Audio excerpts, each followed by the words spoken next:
কোন নেশাখোর নিজের থেকে মদ খানা, মদের বোতল শুরু করে নাই, তারে কোনো না কোনো দুষ্ট বন্ধু শয়তান তারে এই মদের আড্ডায় নিয়ে গেছে, নারীর ফাঁদে ফেলে দিছে, সস্তা প্রেমের ফাঁদে ফেলে দিছে।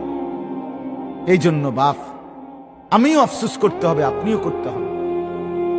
জওয়ান বুড়ো প্রত্যেকে মন্দ সঙ্গী, অসৎ সঙ্গী, যে তোমারে নষ্ট করে দিছে, যে তোমারে চরিত্রহীন বানিয়ে দিছে, তার কথা মনে পড়বে আর তখন আফসোস করবে, হায় যদি তাকে বন্ধু না বানাইতাম। আহা তুই কি করলি আমার, আহা তুই কি করলি। মাদক দ্রব্য খাচ্ছে মুসলিমরাই, সে জানে না একবার মাদক দ্রব্য সেবন করলে 40 দিন নামাজ কবুল হয় না।